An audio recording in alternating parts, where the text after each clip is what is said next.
Uy, Aviana, mukhang maaga tayo ngayon ah. Salubong kay Aviana ng kasamahan niyang tricycle driver na si Badong habang pumipila siya sa likuran nito. Oo kailangan kong kumita ng malaki ngayon. May pinag-iipunan ako. Tugon niya at ngumigi ng pagkatamis sa lalaki. Alam niyang trip siya nito at isang ngiti lang niya ay papayag na itong paunahin siya sa pila. Ganun ba?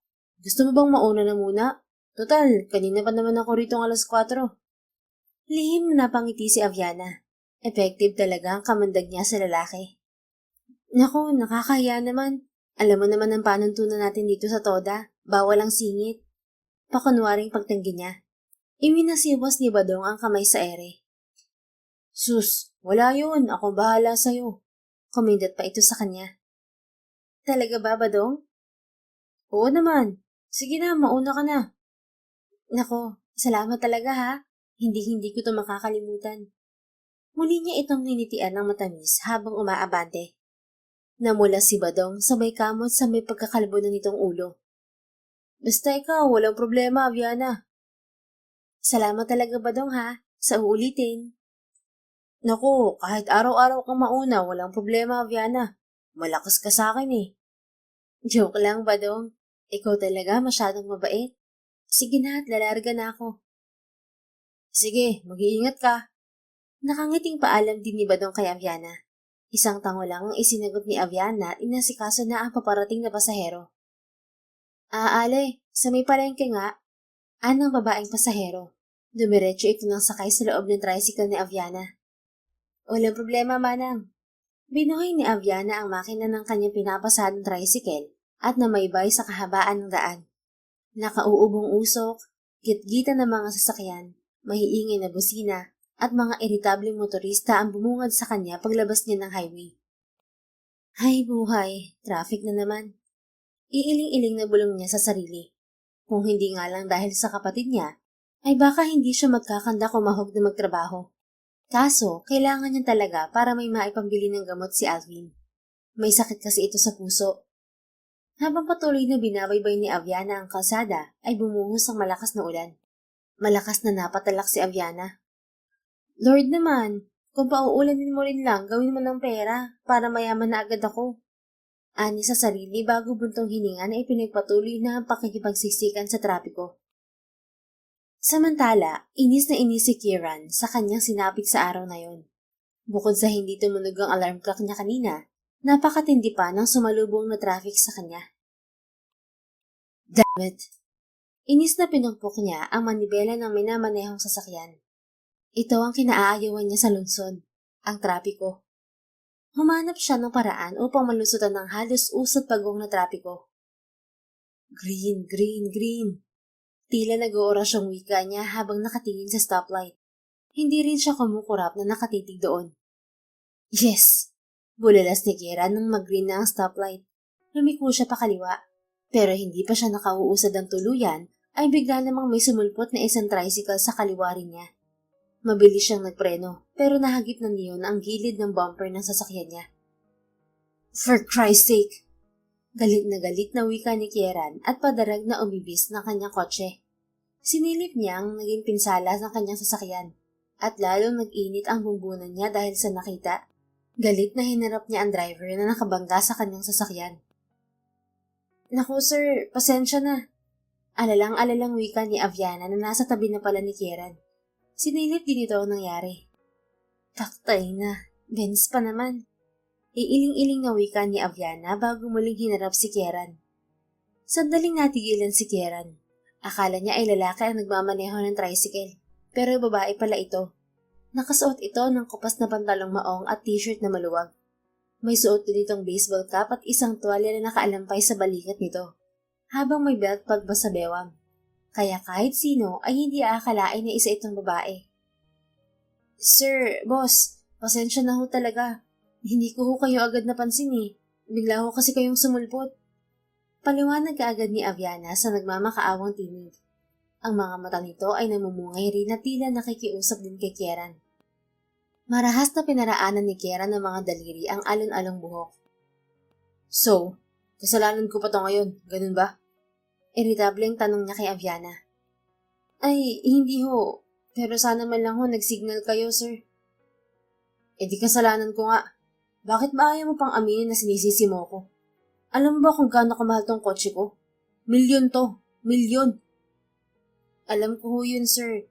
Pero kitang-kita naman ho na kayo ang may mali rito. Kahit patingnan pa natin ng CCTV na yun. Inginusan ni Aviana ang CCTV na nakaumang sa kalsada. Ha? Mali ba yan? Eh nasa linya ako. Kahit may CCTV pa dyan, ako ang lalabas na tama dahil nasa tamang linya nga ako. Kung nasa linya kayo, bakit nasa linya kayo ng tricycle? Hindi mo ba dapat nasa linya kayo kung saan nararapat ng sasakyan nyo? Eh hindi mo ba nakitang liliko ako rito? Nagsignal ako. Hindi niyo ho ba ako narinig kanina? Hindi kayo Sir, ma'am. Putol ng isang tinig sa pagsasalita ni Aviana. Ano? Panabay nilang bulyaw sa nagsalita. Sabay ding tumingin dito sina Aviana at Kieran. Kanina pa ho kayo nakakaabala sa mga motorista. Baka ho pwede ninyong igilid ang mga sasakyan nyo at pag-usapan to ng mahinahon. Wika ng traffic enforcer sa dalawa. Pareho namang kumalma sina Aviana at Kieran. Naunang tinungo ni Aviana ang tricycle niya at itinabi yun. Buti na lang at naibaba na niya ang pasahero niya bago nangyari ang insidente. Kung hindi ay lugi na naman siya sa isang biyahe. Sumunod naman si Kieran sa babae at iginili din ang kotse nito. Bago ito muling bumaba at inihanda na muli ang sarili sa pakikipagtalo sa babae. Alam mo, miss, sabihin mo na lang na wala kang pampagawa. Because right now, hindi lang kotse ko ang babayaran mo. Pati na ang bawat segundong lumilipas. My time is gold and expensive. Abat, pinamiwangan ni Aviana ang lalaking antipatiko. Kung mahal ang oras nyo, mas mahal ang sakin. Hindi pa tatalong dagdag ni Aviana. Subalit, unti-unti na siyang kinakain ng kaba. Alam niyang may kaya ang lalaki at kaya nitong bilhin lahat. Kahit nga yata kaluluwa niya ay kaya nitong bilhin. Ganun. Dinukot ni Kieran ang telepono sa bulsa. Anong gagawin niyo, sir? Tarantang tanong ni Aviana sa lalaki. Ano pa nga ba? Eh di tatawag ako ng polis nang magkaalaman na kung sino sa atin ang nagsasabi ng totoo. Mabilis na napalapit si Aviana sa lalaki. Naku sir, wag naman ho ninyong paabutin sa ganito ang lahat. Baka naman ho pwede pa natin itong pag-usapan. Hindi. Sir, sige na ho. Hindi ho ako pwedeng makulong. May pinalalaki ho akong bata. May umaasa ho sa akin. Kailangan ko ho ng pambili ng gamot. May sakit ho ako. Sunod-sunod na dahilan ni Aviana kay Kieran. Dalangin niya sa isip na patusin ng lalaki ang sinabi niya. Natigil naman si Kieran sa akmang pagdadayal nito ng telepono at matagal na tinitigan ng babae. May sakit? Tanong ni Kieran dito. Sunod-sunod na tumango si Aviana. Oho, mahina ho ang baga ko. Pero hindi naman nakakahawa. Hindi naman TB. Ay, hindi naman ho sir. Tamang gamot-gamot lang ho ay siguradong dalang-dala na pati ang atay at balunan ko. Nais matawa ni Kieran sa narinig. Subalit pinanatili nito ang walang reaksyong muka. Tiningnan nito ang tricycle ni Aviana at isang ideya ang pumasok sa isipan ni Kieran. Marunong ka bang magmaneho ng kotse? Tanong ni Kieran sa babaeng kaharap. Kotse ho? Oo, kotse, car, tsugot. Ano pa bang tawag mo ron? Eh bakit naman ho? Pwede bang sagutin mo muna ako? Napakamot sa kanyang noo si Aviana. Marunong ho. Kahit nga ho 10-wheeler truck kaya kong imaneho eh. Bakit ho ba? Ganon. Sige, tanggap ka na. Ho? Bulalas ni Aviana na sinabayan pa ng panlalaki ng mga mata. Hindi niya alam kung tama nga bang narinig niya. Yes, para makabayad ka sa danyo sa kotse ko, I will hire you as my personal driver. Eh, magkano naman ho ang sweldo? 40,000 a month. Kakaltasan na lang kita ng paunti-unti sa danyos mo sa car ko. Ano ho? 40,000? Pasigaw na wika ni Aviana. Nabangiwi si Kieran sa lakas ng tinig ni Aviana. Mas masahol pa ang boses niya sa mga busina ng sasakyan sa paligid. You heard it right. 40,000 a month. Napatingin sa kanyang kamay si Aviana at nagbilang. Sa halagang sinasabi ng lalaki ay makakaipon na siya ng pampagamot ni Alvin. Solve na solve pa ang problema niya sa sasakyan ng lalaking kaharap. Sige sir, deal. At inilahad ni Aviana ang kamay sa harap ng lalaki. Tiningnan yon ng matagal ni Kieran bago tinanggap. Ngunit sa paglalapat ng kanilang mga kamay, ay may kung anong kuryenteng nanulay mula sa kamay nito papunta sa babae. Dahilan para mabilis na binawi ni Kieran ang kamay mula kay Aviana. Mukhang gumagapang pa sa katawan niyo ang galit niyo sa akin, sir. Nangunguryente pa kayo eh. Pabirong wika ni Aviana. Pero sa loob-loob niya ay iba ang kabang nadarama niya ngayon. Hindi sumagot si Kieran. Bagkus ay may dinukot ito sa wallet at iniabot sa babae. Here's my address. Make sure you'll be there by 6. Ayoko sa lahat ng nalilate. Naiintindihan mo ba? Tumango si Aviana at kinuha ang calling card na iniabot ng lalaki. Binasa niya ang nakasulat doon at tumango-tango. Kailangan ko ba mag-uniforme, sir? Black slacks and white blouse would do. Alright, sir. Kita-kits na lang bukas dito sa address niyo. Sumaludo pa si Aviana sa lalaki. Nangunot ang noon ni Kieran. Hindi mo man lang ba ibibigay ang numero ng telepono mo sa akin? Just in case natakbuhan mo ako. Ay, oo nga pala, sir. Sandali. Bumalik si Aviana sa kanyang tricycle at may kinuha. Sigurista din pala ang loko. Gwapo sana kaso antipatiko. Bulong ni Aviana sa sarili. Isinulat niya sa isang maliit na papel ang telepono at address na rin para hindi niya ito manghinalang tatakbuhan niya. Ito na, sir. Sabi ni Aviana at ibinigay sa lalaki ang papel. Alright, see you tomorrow then. At walang paalam na sumakay si Kieran sa kotse nito bago pinasibad yun. Naiwan si Aviana sa kanyang kinatatayuan. Gwapo ka sana, kaso masamang ugali mong unggoy ka. Ulit na naman niya. Napansin din niyang 2 beses na niyang pinuri na gwapo ang lalaki, kahit naiinis siya rito. Inambahan na lang niya ang sasakyan nito na para bang nakikita yun ng lalaki. Saka tinungo ang tricycle at umuwi na sa kanila. Kinabukasan ay agad na nag-ayos ng sarili si Aviana. Hindi niya sinunod ang sinabi ng gwapo ngunit masungit na may-ari ng kotse. Tignan lang natin kung hindi ka maglaway sa akin. Nakangising wika ni Aviana sa kanyang sarili. Maraming nagsasabi sa kanya na maganda siya at sexy. Kaya lang ay wala siyang panahon para magpaganda. Ngayon niya ilalabas ang alindog niya. Naglagay pa siya ng lipstick para mas kaakit-akit. Ayos lang naman tong suot ko, hindi ba? Bagay na bagay rin sa akin, pati kulay. Nakangiti na kausap ni Aviana sa sarili. Isang off-shoulder na kulay pula ang suot niya. Tinernohan niya iyon ng kulay itim na skirt na hanggang tuhod ang baba. Umikot pa ng isang beses si Aviana sa harapan ng salamin bago naglagay ng kolorete sa muka. Yan o, pak na pak. Nakangiting wika niya. Pagkatapos na mag-ayos ay agad nang umalis si Aviana. Sumakay siya ng taxi patungo sa address ng magiging amo niya na ayon sa calling card ay Kieran ang pangalan. Pagdating sa address ay tiningala niya ang mataas na gate na nasa harapan niya. Hindi makapaniwalang muli niyang tinignan ng hawak na calling card. Tama naman, hindi siya naliligaw. Alam niyang mayaman ang lalaking nakabangga, pero hindi niya akalain na ganito ito kayaman. Parang palasyo ang bahay na nasa harapan niya. Sobrang laki at taas ng gate. Hinarap siya ng isang guard nang mag-doorbell siya. Anong kailangan mo rito, miss? Isa ka ba sa babae ni sir? Pasensya na at wala siya rito. Wika kagad ng gwardya kay Aviana. Excuse me, hindi ako babae ng sir mo. Driver niya ako. Ikiniling nito ang ulo sa pagtataka. Driver ni Sir Kieran ng sexy at magandang babae na katulad mo? Oo, kaya papasukin niyo na po ako bago pa ako malate at mapagalitan ng masungit niyong amo. Sige miss, pasok ka na sa loob. Binuksan ng gwardya ang maliit na gate para sa pasukan ng tao at pinapasok si Aviana sa loob. Thank you, Kuya Guard. Napakamot na lang sa ulo ang guard. Ang ganda at sexy niya namang driver. Bulong ng gwardya. Malalaki ang hakbang na pumasok si Aviana sa loob ng bahay.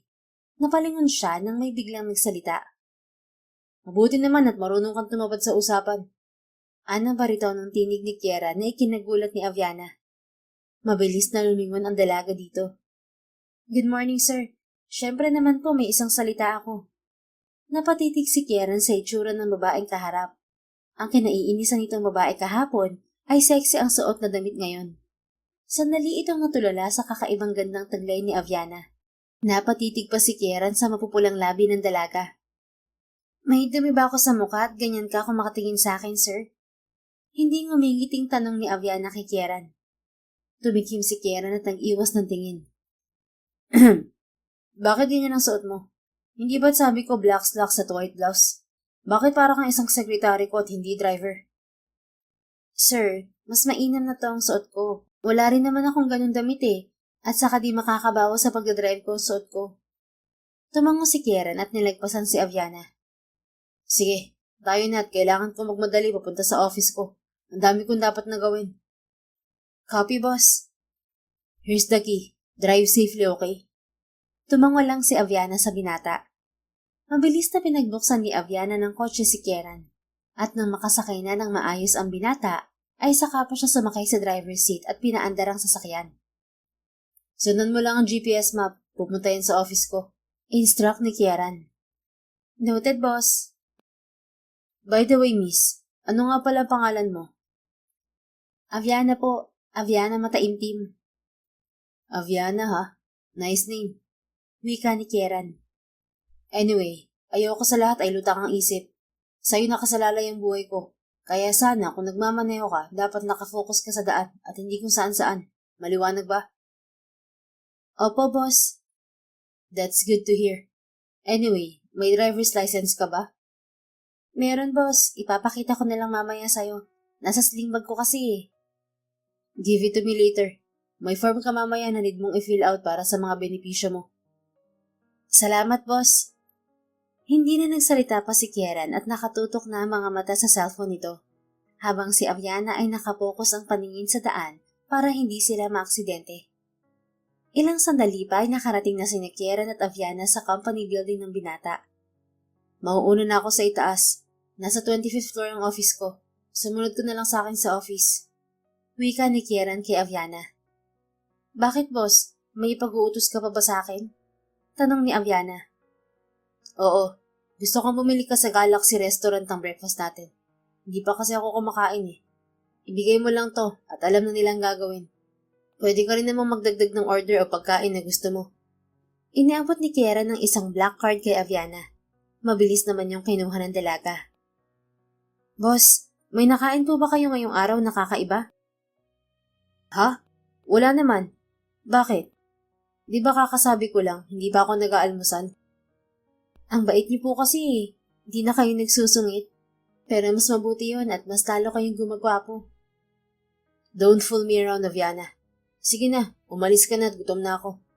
Pindutin mo lang ang Galaxy Restaurant sa GPS para masundan mo ang mapa. Okay, boss. Nang makababa na si Kieran sa kotse, kaagad pinasibad ni Aviana ang sasakyan. Mabilis namang nakapag-order si Aviana. VIP customer pala si Kieran sa restaurant na yun, kaya agad siyang pinagsilbahan ng mga crew ng restaurant. Nagdagdag lang ng pancakes at milk tea si Aviana para sa kanya. Pagdating ni Aviana sa 25th floor kung nasaan ang office ni Kieran, ay agad siyang hinarang ng isang mistisang babae. Ikaw na malandi ka? Lubayan mo si Kieran. He's already mine. Malakas na sigaw ng babae at takma siyang sasampalin nang makailag si Aviana. Babae, excuse me. Isa akong personal driver ni Boss Kieran at hindi babae. Depensa ni Aviana sa babaeng mistisa. Bakit driver sa kama? You're a slut. Kapag tinawag mo pa ako ng ganyan, pakatamaan ka sa akin, miss. Huh, what a low-key animal. Isa ka lang basura at hindi na natapos pa ng babae ang sasabihin nang bigla na lang itong sipain ni Aviana. Sapol sa makinis na legs ng babae. Umalis ka sa dinaraanan ko, mistisang babae, kung ayaw mong mas masaktan. Kanina pa akong gutom, kaya kung pwede lang, huwag mo akong harangan. Iba akong magalit kapag gutom ako. Nagtitili naman ang babae at narinig yun ng CEO. Paglabas ni Kieran sa office ay agad nitong pinadampot sa security ang babaeng mistisa na panay pa rin ng sigaw. Pumasok si Kieran sa office at sumunod naman si Aviana. That's it. Ayan na ni Kieran sa dalaga. Sinong mistisang bangus na yun? Tanong ni Aviana na di pa rin maipinta ang muka. One of my flings. Kumain na lang tayo, huwag mo nang intindihin yun. Tss, pasalamat siya at may bitbit ako. Kung hindi baka sa ospital ang bagsak niya. Good job, Aviana. Dahil dyan may bonus ka sa akin. 5,000. We, hindi nga. Ayaw mong maniwala? Gusto mong bawiin ko? Teka boss, wala namang bawian no. Sinabi niyo na eh. Kumain na nga lang tayo. Kanina pa akong gutom. Okay, boss. Sabay na ngang kumain ng magana ang dalawa.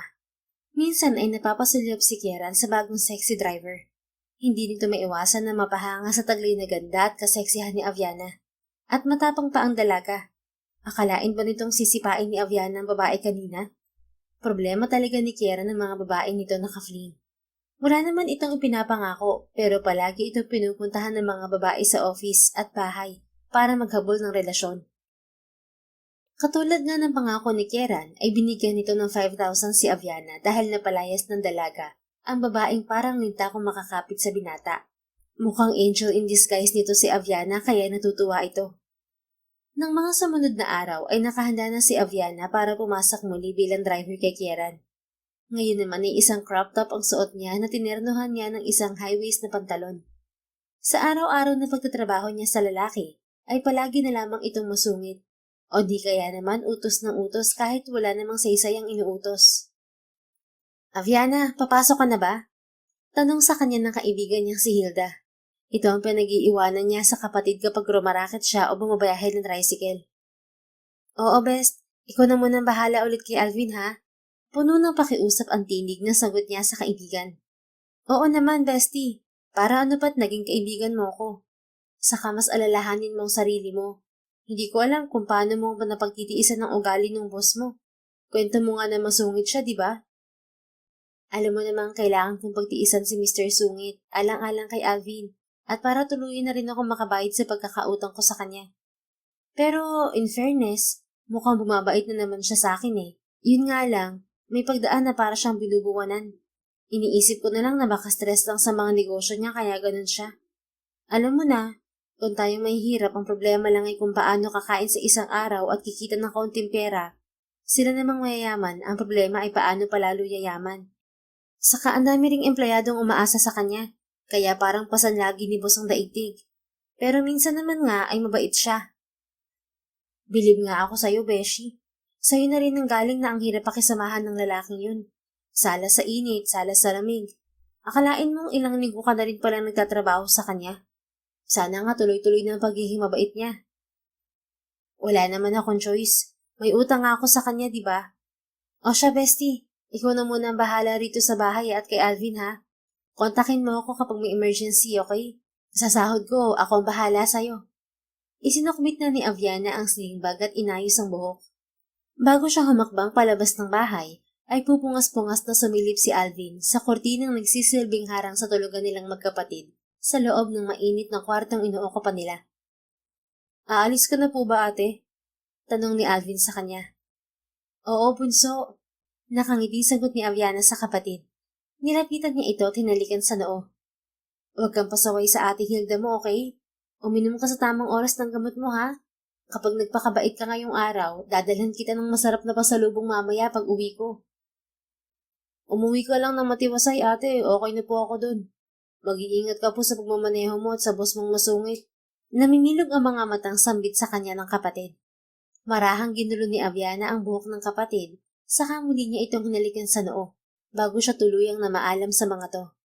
Sila na lamang dalawang magkapatid ang magkasama sa buhay, dahil patay na ang kanilang mga magulang. Kapatid niya si Alvin sa ina. Hatid tanaw si Aviana ng kaibigang si Hilda habang tinatahak niya ang daan patungo sa labasan kung saan siya sasakay. Hindi pa man siya nakakarating sa sasakyan nang marinig niyang nagre-ring ang cellphone niya. Where are you? Matigas ang tonong bungad sa kanya ng boses ni Kieran matapos niyang sagutin ang tawag nito. Papunta pa lang boss sa bahay mo. Get here immediately. I need to talk to you. Sasagot pa sana si Aviana nang marinig niya ang beeping tone sa kabilang linya. Napatingin siya sa cellphone. The call was ended. Ang bastos mo talaga. Mayamang walang manners. Che, ano na naman kayang nakain ng lalaking to? Malamang maiuutos na naman ang unggoy na masungit. Mariing pagkausap niya sa cellphone habang magkasalubong ang kilay na tinitingnan ang pangalan ng kanyang boss sa caller ID.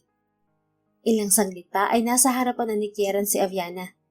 Pinapunta siya ng lalaki sa loob ng opisina nito sa mansyon.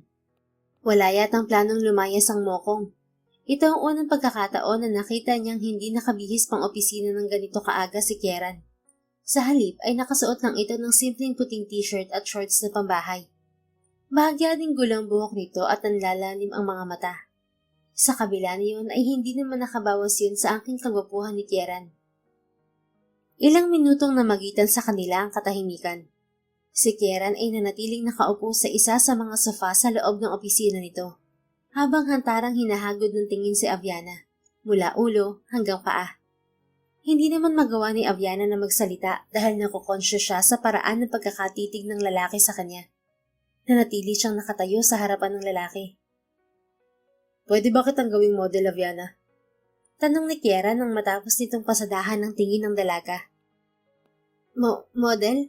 Model ng ano?" Nauutal na tanong ni Aviana sa binata.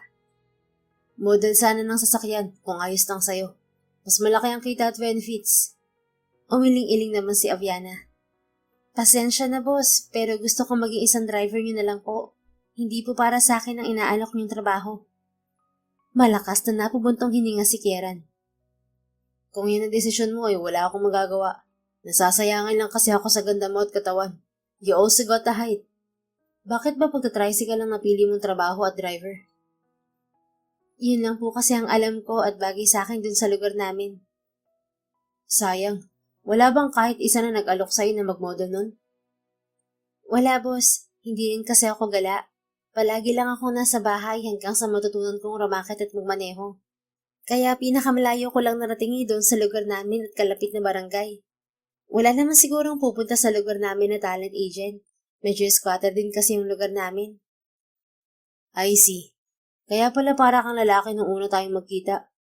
Anyway, dito ako sa bahay mag-opisina today. Ipag-grocery mo na lang ako at day off ang mga kasambahay ko. Here's the list." "Okay po, boss." Sabay abot niya sa listahan ng mga kailangan ni Kieran. Makalipas ang ilang oras ay nakabalik na si Aviana galing sa grocery.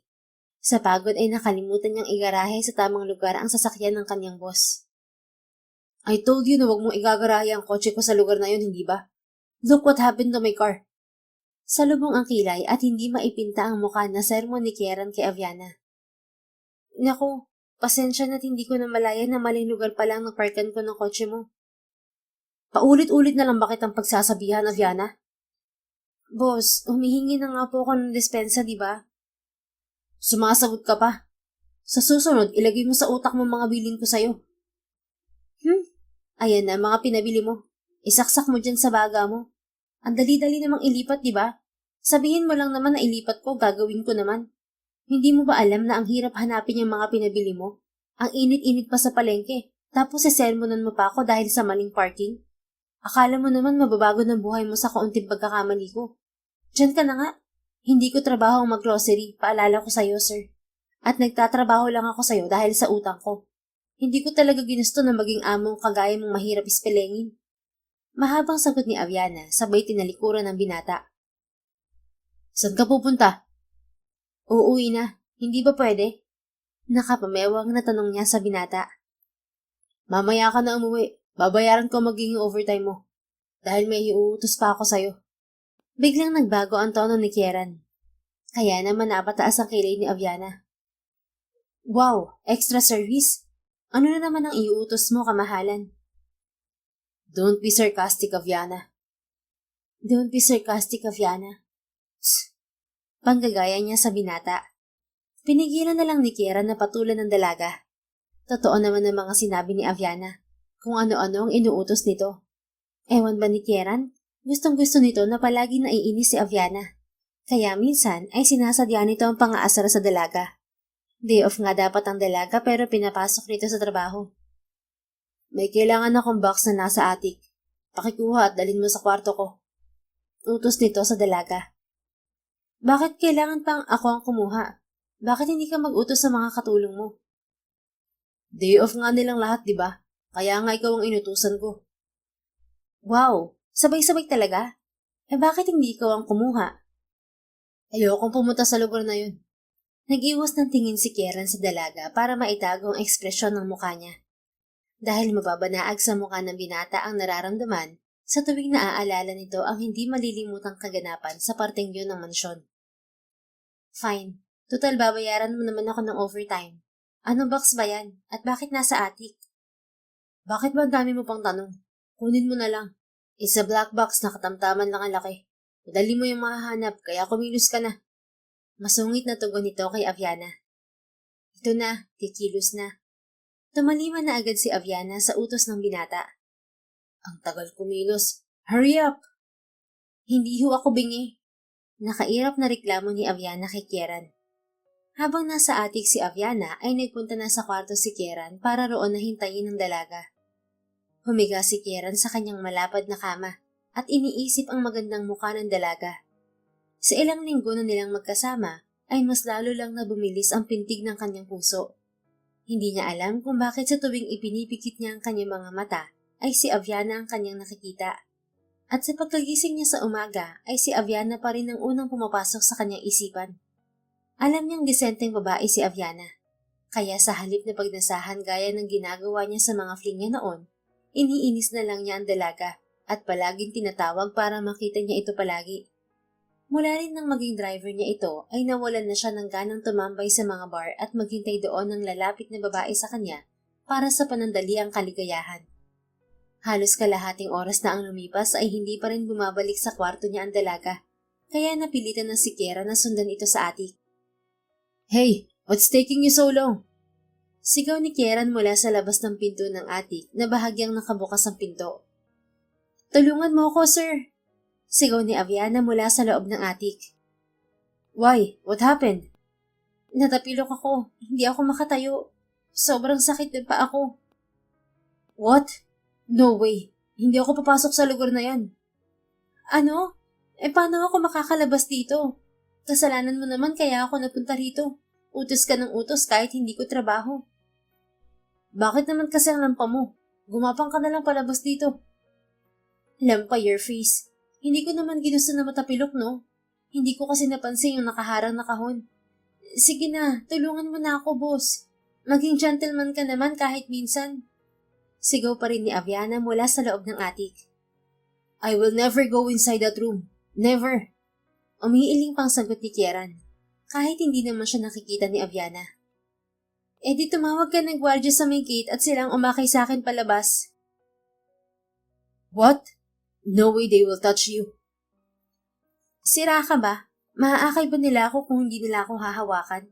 Ano ba kasing inaarte mo riyan? Bakla ka ba at takot ka dito? Hoy Aviana, di ako bakla. Baka gusto mong patunayan ko sa'yo yan. Yun naman pala eh. Di puntahan mo na ako rito.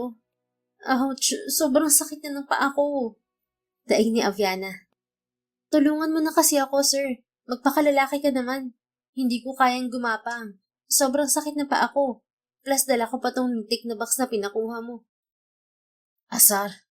Napahila mo si Kiera ng mga kamay sa mukha niya.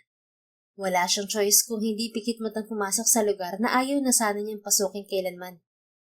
Bakit ka nakapikit? Paano mo ako makikita at bubuhatin? I don't want to see this place. Nakapikit na tugon ni Kieran habang kinakapa kung nasaan si Aviana. Ano? Bakit naman? Nasaan ka ba? Buksan mo kasi yung mga Natigilan si Aviana nang mapadako ang paningin nito sa pinto ng attic. Sinarado mo yung pinto, sir? Eksaheradang tanong nito sa binata. Oo, bakit? Hindi mo ba napansin na sira ang doorknob? And so? Hindi tayo makakalabas dito. Hay, ano ba namang klaseng boss meron ako? Sa narinig ay biglang napadilat ng mga mata si Kieran at napatingin sa nakasarang pinto ng attic. What the heck? Bakit hindi mo sinabi ka agad? Malay ko ba na isasara mo yung pinto? Sa kabahay mo to, dapat mas alam mo na si Ryan. I need to get out of here. Nanginginig na napaupo sa sahig ng attic ang binata. Anong nangyayari sa'yo? Okay ka lang ba? Let me get out of this place. Dinig ni Aviana ang panginginig ng boses ng binata. May trauma ka ba sa lugar na to? Please, I don't want to stay alone in this place. Please, ilabas mo ako rito. Nakatakip ang mga kamay ni Kieran sa ulo habang nakatalungko. Sandali, hintayin mo ako. Lalapit ako sa'yo. Dala mo ba ang cellphone mo? Naiwan ko ang akin sa kotse mo eh. Pahiram ako ng sa'yo, tatawag ako sa guard mo. Kahit nahihirapan ay gumapang si Aviana palapit sa binata. Nandito na ako. Kailangan mong kumalma para makalabas tayo sa lugar na to. Pahiram ng cellphone, boss. I can't. And I left my phone sa room ko. Nanginginig pa rin na tugon ni Kieran sa dalaga. Pero kailangan nating makalabas dito. Ikaw ang lalaki. Ikaw ang malakas at bahay mo to. Kaya makakagawa ka ng paraan para buksan ang pinto. At isa pa, masakit ang paa ko. Kaya ayusin mo yung sarili mo. Tumingin ka sa akin. Utos ni Aviana sa binata. Ayoko sa lugar na to. Ilabas mo ko rito, please. Ani mo batang takot na takot si Kieran. Napabuntong hininga si Aviana bago lumapit pa ng mas malapit sa binata. Tumingin ka sa akin, Boss Kieran. Kailangan mong labanan yung trauma mo. Ang laki-laki mong tao, oh. Tumingin ka sa akin. Utos muli ni Aviana sa binata habang niyuyugyug ang balikat nito. Sige na, kailangan mong labanan to. Dahan-dahan namang nag-angat ng tingin sa dalaga ang nanginginig pa rin na si Kieran. Tumingin ka sa mga mata ko. Ano man ang kinatatakutan mo o ano mang masamang bagay o pangyayari sa lugar na to, kailangan mo yung labanan. Naiintindihan mo ba ako, sir? Tumingin ka sa mga mata ko. Inangat niya ang baba ni Kieran. Sinunod naman siya ni Kieran. Tinitigan nito sa mga mata si Aviana hanggang sa unti-unting mawala ang panginginig nito. Ganyan nga. Labanan mo kung ano man yan. Ayan, hindi ka na nanginginig. Tawang-tawang tura ni Aviana nang umayos na ng tuluyan si Kieran. Ha? Bakit? Bakit ganyan ka naman makatingin, sir? Titig na titig si Kieran kay Aviana at bigla na lang kumalma ang buong katawan ng binata. Ngunit iba naman ang epekto ng pagkakalapit nila ni Aviana. Bumibilis ang pintig ng puso nito at nagiinit ang katawan. May binubuhay na init sa katawan ni Kieran ng pagkakalapit nila ng dalaga. Hindi inaasahan ni Aviana ang sunod na ginawa ni Kieran sa kanya. Nanlaki ang mga mata ng dalaga nang bigla na lang siyang halikan ng binata. Sinubukan niyang itulak ang binata pero mas hinapit pa siya nito papalapit sa katawan ni Kieran. Hindi namalayan ni Aviana na tinutugon na pala niya ang halik ni Kieran. Matagal na rin siyang may pagtingin kay Kieran. Ngunit pinipigilan niya lang ang kanyang sarili dahil malayo ang agwat ng kanilang estado sa buhay. Sobrang bilis ng mga pangyayari. Hindi napigilan ni Aviana na madala sa mga ginagawa ni Kieran sa kanya. Unti-unting nahubad ang kanilang saplot at mas lalo lang na naginit ang kanilang katawan. Hanggang sa kapwa na silang walang mga saplot at pinag-isa nila ang kanilang katawan. Isinuko na ni Aviana ang kanyang sarili kay Kieran, sa lalaking antipatiko at masungit sa kanya. Dahil sa pagod ay parehong nakatulog ang dalawa na magkayakap. Nagising si Aviana na may mabigat na nakadagan sa tiyan niya. Nang magmulat siya ng mga mata, ay natutup niya ang kanyang bibig. Nalaki ang mga mata niya nang ma-realize niya ang naganap sa pagitan nila ni Kieran kagabi. Oh my goodness, naisuko ko na ang bataan ko. Bulalas ng dalaga saka nagmamadaling nagbihis. Lumapit si Aviana sa pinto at sumigaw ng tulong. Mabuti na lang at may katulong na umuwi ng bahay at nabuksan ng atik. Napag-alaman ni Aviana kagabi kay Kieran na kaya pala takot si Kieran na pumasok sa atik ay dahil nagkaroon ito ng trauma. Nakulong daw kasi ito roon noong 10 years old pa lang ito at isang araw itong nakulong doon bago natagpuan ng mga katulong. Kaya hanggang sa lumaki ito ay takot na takot pa rin itong pumasok sa atik. Samantala, nang magmulat ng mga mata si Kieran ay agad niyang kinapa ang katabi. Aviana! Agad na napabangon si Kieran at inilibot ang paningin sa buong paligid. Nang hindi makita ang dalaga ay napalingon siya sa nakabukas na pinto ng atik. Lumabas agad siya para hanapin si Aviana, pero hindi na niya ito nakita. Napahilamos na lang ng mukha si Kieran. God, what did I did to her? Natakot ko siguro si Aviana kaya siya umalis. I'm so worried about her. I'm her first, kaya sigurado ako nasaktan siya kagabi. I must see her. Kailangan ko siyang makita at magpaliwanag sa kanya. Pananagutan ko ang nangyari sa aming dalawa. Nagugulo ang pagkausap ni Kieran sa kanyang sarili nang nasa may sala na siya. Tama bang narinig namin ng ama mo, Kieran? Sino ang pananagutan mong babae? Nanlalaki ang mga mata na tanong ng ina ni Kieran na si Mrs. Monreal sa anak. Mom, Dad, anong ginagawa niyo rito? Answer us, Kieran! Malakas na sigaw ni Mr. Monreal sa kanyang anak. Yes, Dad. May nangyari po sa amin ng driver ko. Driver mo? Are you gay? Of course not. My driver is a woman. So where is she now? Kailangan namin siyang makilala ng ama mo. Sabad ng mami niya. Ma'am, relax. Umalis nga siya. Kailangan ko pa siyang sundan. Kaya please lang, tigilan niyo muna ako. Naguguluhan pa ako kaya sana wag niyo munang dagdagan pa. May iritasyon sa boses na wika ni Kieran sa kanyang mga magulang. Nagkatingin na naman ang mag-asawa at sabay na tumango. Ngayon lang nakita ng mga ito si Kieran na parang mababaliw na sa isang babae, kaya hinayaan na muna ng mga ito ang anak. Si Aviana naman ay parang baliw na kinakastigo ang kanyang sarili dahil sa kagagahang nagawa. Baliw. Baliw ka talaga, Aviana. Bakit naman isinukong kagubatan sa bugnuting unggoy na yun?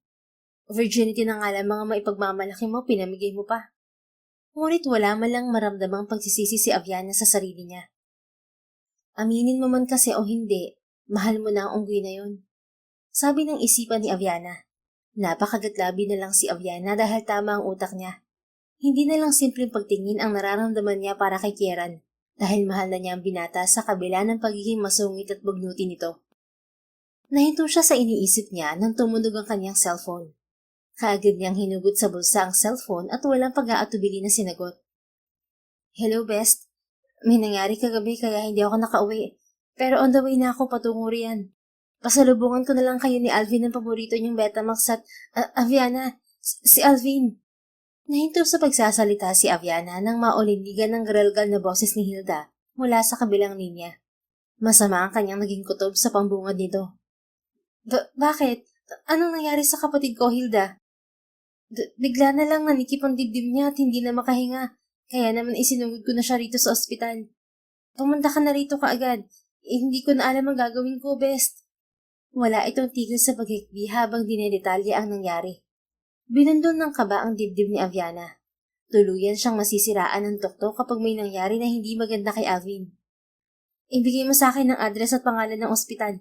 Pupunta ako riyan. Pagkasabi niyon ay pinatay na niya ang tawag. Natanggap niya via SMS ang detalye kung saang ospital dinala si Alvin.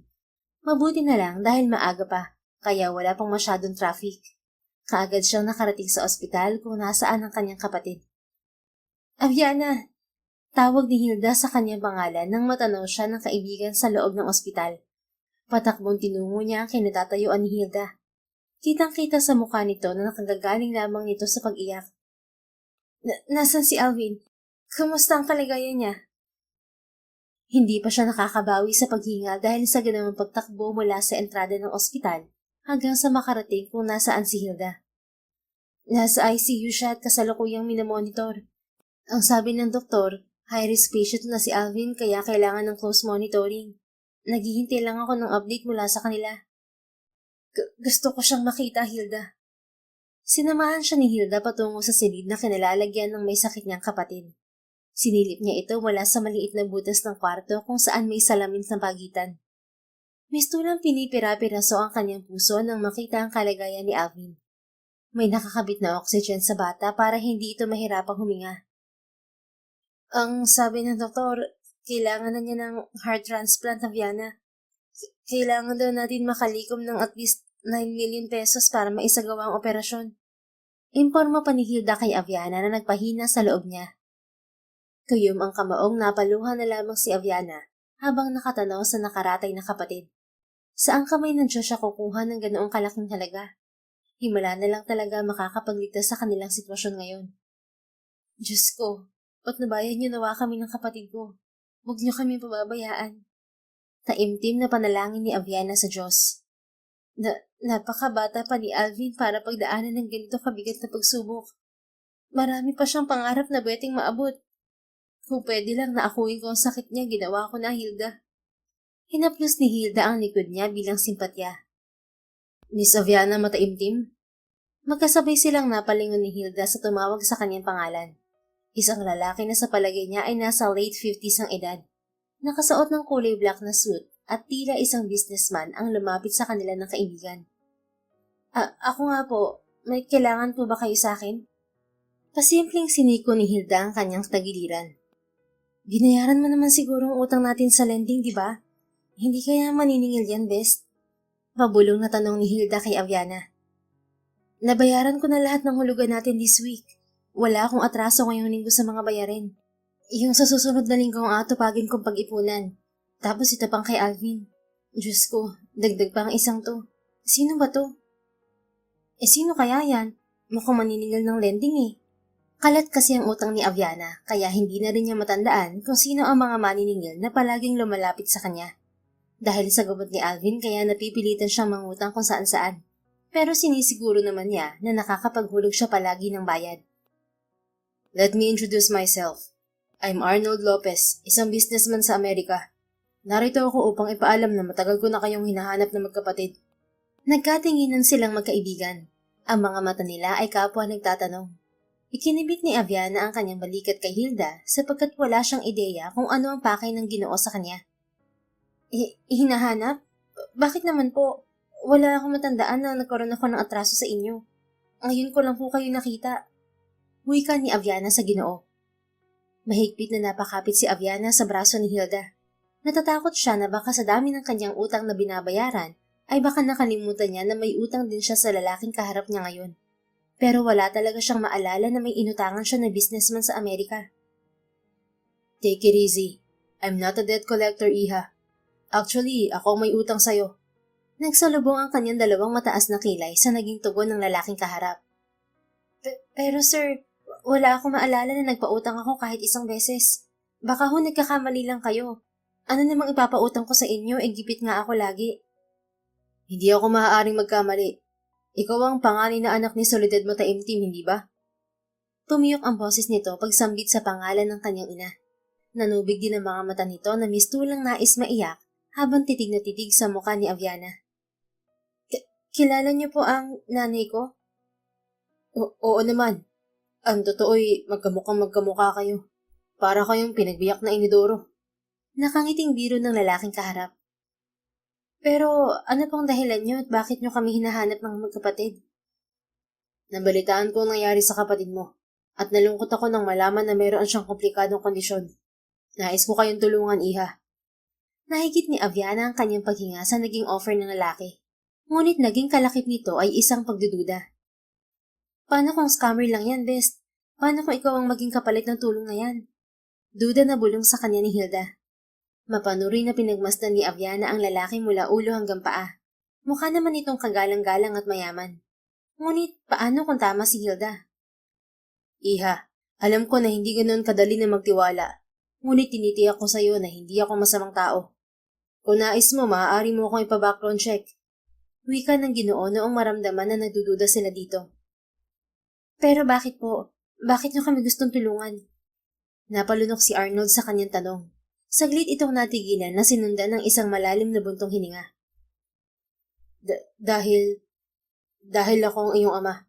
Ang taong umabandona sa inyo ni Soledad nung ikaw ay nasa kanyang sinapupunan pa lamang. Patawarin mo ako, anak. Naghinduwag ako. Hindi ko kayo nagawang ipaglaban noon ng iyong ina. Parang napipi si Aviana sa narinig mula sa lalaking kaharap na nagpakilalang kanyang ama. Hindi siya makapaniwala na bigla na lamang susulpot ang taong matagal na niyang nais makita at sa ganitong sitwasyon pa. Ni minsan ay hindi nabanggit ng kanyang ina ang pangalan ng kanyang ama. Madalas din siyang makagalitan noon ng ina kapag nagbubukas siya ng usapan tungkol sa kanyang ama. Kaya naman, pinili na lamang niyang sarilinin ang pangungulila sa kalinga ng isang ama. Nagkaroon ng pangalawang lalaki sa buhay ang kanyang ina. Iyon ang ama ng kanyang kapatid na si Alvin. Ngunit sa kasamaang palad ay nagkaroon ito ng tuberculosis at namatay ng maaga dahil sa kakapusan sa pera. Pero itinuring din siya noon na parang sariling anak ng ama ni Alvin. Kaya naman mahal na mahal din niya ang ikalawang ama. Sa kabila ng naranasang pagmamahal sa ikalawang ama, hindi pa rin nawala ang pagnanais ni Aviana na balang araw ay makita niya ang sariling ama. At ito na ang araw na pinakahihintay niyang mangyari. Doon lang muna ako sa labas, best. I-text mo na lang ako kung may kailangan ka. Paalam ni Hilda. Gusto nitong bigyan ng privacy ang mag-ama. Tinapik pa nito ang balikat ni Aviana bago lumakad palayo. Wala ka bang nais na sabihin, Aviana? Pwede mo akong sumbatan. Kamuhian mo ako dahil deserve ko yun. Wala akong kwentang ama. Matagal na panahon bago ako nagkaroon ng mukhang ihaharap sa'yo. Nakababa lamang ang tingin ni Aviana sa sahig. Ayaw niyang ipakita ang mga luhang nag-uunahan sa pagbagsak mula sa kanyang mga mata. Ngunit sa tuwing pinipigilan niya ang sarili sa pag-iyak, ay lalo lang sumisikip ang kanyang dibdib at nag-uunahan sa pagbagsak ang kanyang mga luha. Bakit ngayon ka lang? Alam niyo po bang matagal ko kayong hinihintay? Yun ang lumabas sa kanyang bibig. Umuga ang balikat ni Aviana dahil sa pigil na paghagulgol. Pinahid niya ang mga luha gamit ang braso, saka siya nag-angat ng muka. Hindi kita kayang kagalitan o sumbatan, Tay. Matagal kong hinintay ang pagkakataon na to. Ang pagkakataong makita at makasama ka. Akala ko ay sa panaginip lang ito mangyayari. Ngunit hito ka ngayon sa harap ko. Totoong narito ka na. Salamat, Tay. Binigyan mo ko ng pagkakataon na makita ka. Salamat dahil kung kailang kailangan ko ng isang magulang, saka ka dumating. Malaking bagay ang pagdating mo. Nabawasan ang sakit na dinadala ko ngayon dito sa loob ko. Masaya po ako na narito ka. Anak.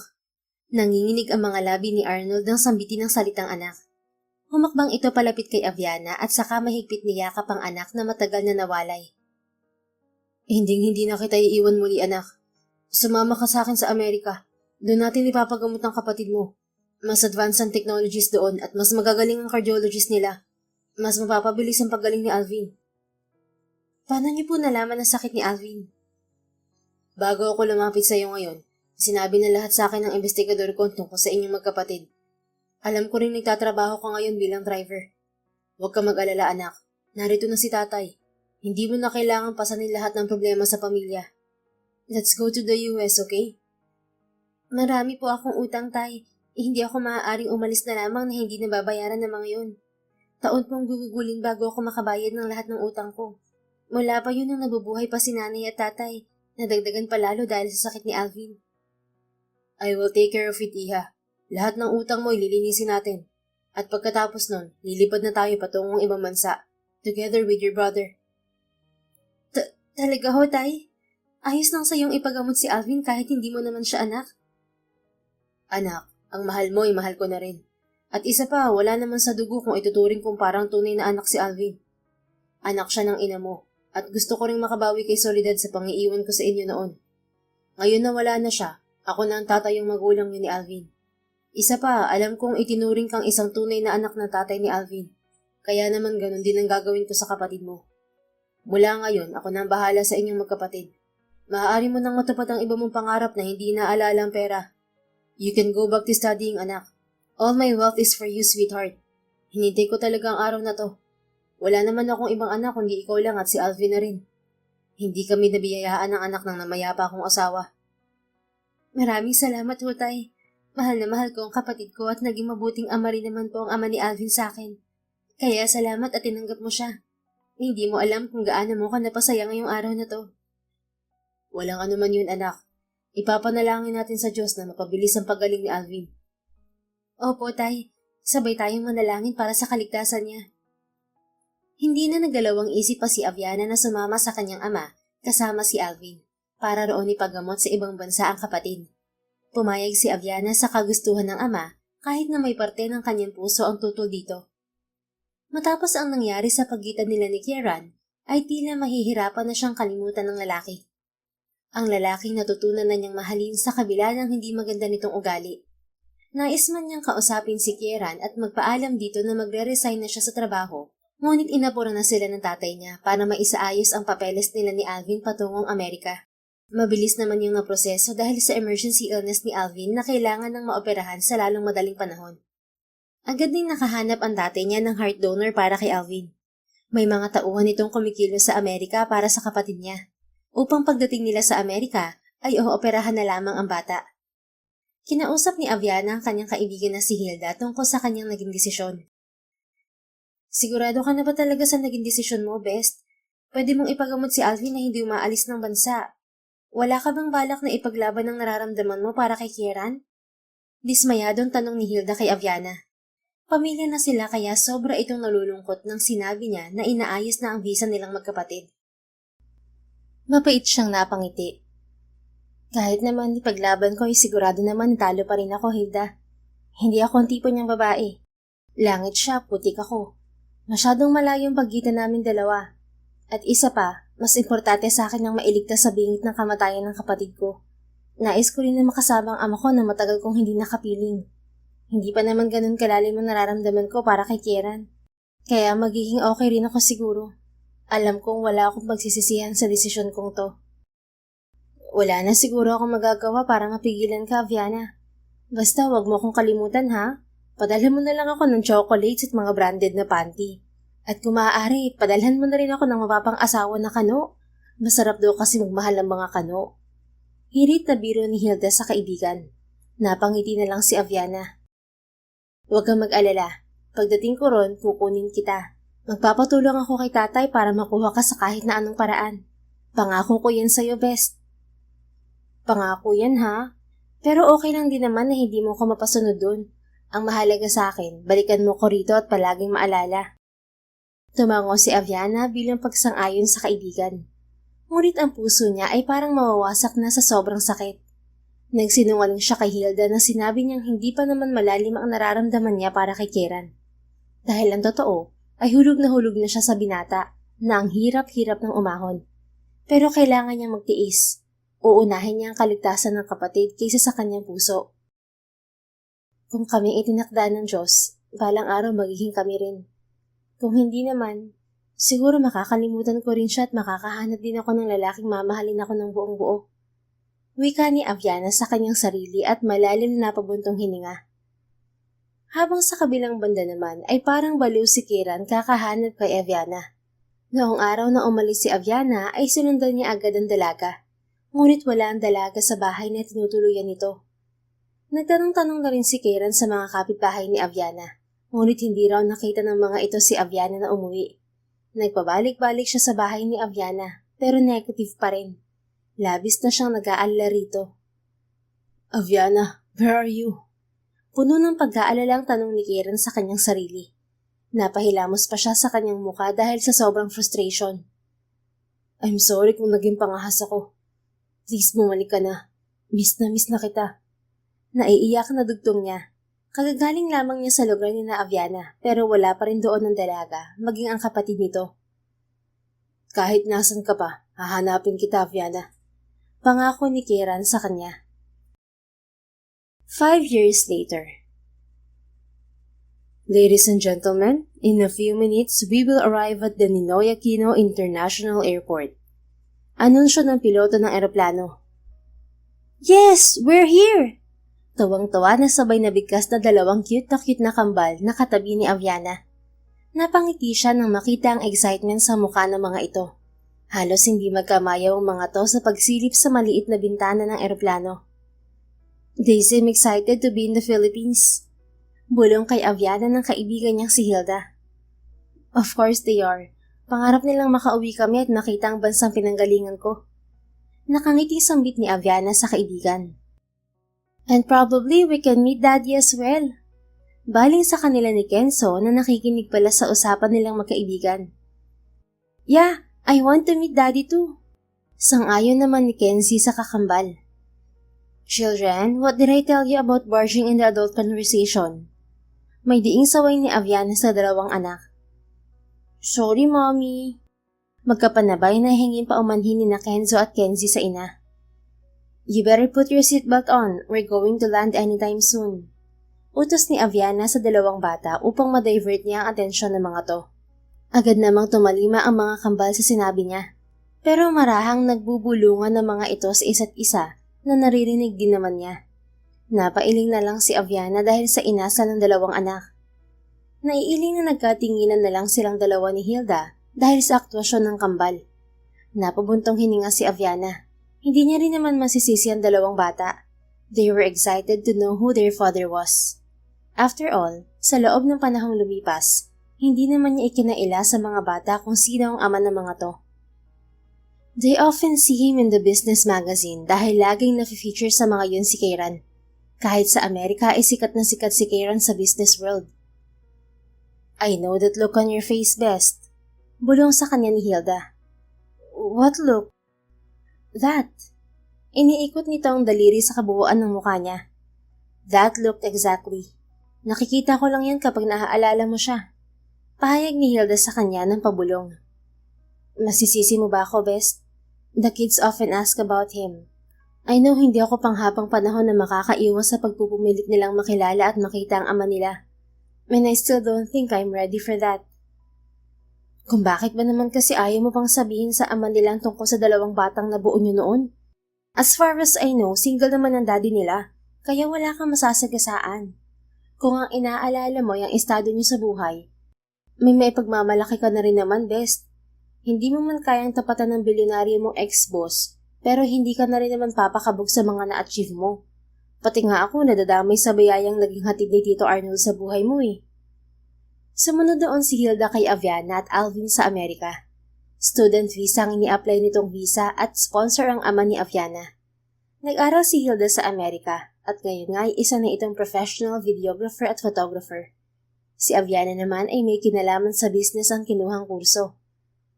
Habang nag-aaral ay tinuturuan siya ng ama sa negosyo nito sa US, habang si Alvin naman ay tuluyan ng gumaling. Iniwan nila ito sa Amerika dahil nag-aaral pa ng kolehiyo. Ito ang kasama ng ama ni Aviana roon ngayon. Kung ganoon lang sana kadali, best, edi sana matagal ko nang ipinakilala ang ama ng kambal sa kanila. Alam mo namang aksidente lang pagkakabuo sa kanila, di ba? Hindi ako mahal ng tatay nila, kaya hirap din akong lapitan si Kieran. Pabuntong hininga niyang saad. Sa kanya inayos ang sarili sa pagkakaupo at ikinabit na rin ang seatbelt. Tahimik na rin ang kambal at parehong nakatutok ang atensyon ng mga ito sa labas ng bintana. Aviana couldn't deny na si Kieran nga ang ama ng mga anak niya. Halos wala yatang nakuha sa kanya ang dalawang bata. Sa araw-araw na nakikita niya ang mga ito ay dalawang mini version ni Kieran ang nakikita niya. Kaugali rin ni Kieran ang mga anak. Tila ba yelo ang mga mata kung makatingin. Masusungit din ang kambal, pero mga sweet naman sa kanya. Ikaw rin ang nagsabi, kahawig sila ng ama nila. So paano hindi maniniwala ang ex-boss mong Yummy na siya ang ama ng kambal, aber? Pabulong na tanong muli sa kanya ni Hilda. Ayaw talagang paawat. Makayami ka dyan? Pairap na bigkas niya sa kaibigan. Totoo naman ah. Kung hindi ko nga lang alam na may feelings ka sa lalaking yun. Nako, matagal ko na siyang inangkin. Luka-luka, feelings ka dyan. Wala kaya akong nararamdaman sa unggoy na yun. Talaga lang ha? Pero alam kong sarap na sarap ka sa ginawa niyo sa atik no? Aminin mo. Kaya nga isang putok, boom! 2 cute agad ng buo. Tumawa pa si Hilda. It's a private thing kaya. Pwede bang manahimik ka na lang dyan, Hilda? See? Namumula ang mukha mo. Hoy, Miss Mataimtim, matagal na kitang kilala. At saka totoo namang Yummy ang ex-boss/loverboy mo noon ah. Alam mo namang matagal ko na rin siyang pinagnanasaan, hindi ba? Kung hindi lang talaga dahil sa'yo. Nako, baka matagal ko na siyang inangkin at inakit. Magkasing ganda naman tayo. Sexy ka lang ng konti sa akin. Malapad ng ngising biro sa kanya ng kaibigan. Saka sinabayan nito yon ng pagkindat. Baliw. Natatawang sagot na lamang ni Aviana rito. Nang muling mapadako ang mga mata niya sa mga anak, ay isang malalim na buntong hininga na naman ang kanyang pinakawalan. Pero alam mo namang mas kinakatakot ko ang ipakilala sila kay Kieran at itanggi niya ang kambal. Alam mong walang malalim na namagitan sa aming dalawa noon. Isang gabi lang yun ang pagkalimot naming dalawa. Mas priority ko pa rin ang nararamdaman ng kambal. Ayokong masaktan sila. I even doubt kung naaalala pa nga ako ng lalaking yun. Hindi nga niya ako hinanap, di ba? Seryosong saad ni Aviana sa kaibigan. Well, you have a point. Anyway, enough of the topic. Nandito tayo upang mag-enjoy sa bagong chapter ng buhay natin dito sa Pilipinas. At ikaw, bilang bagong CEO ng Lopez Enterprise.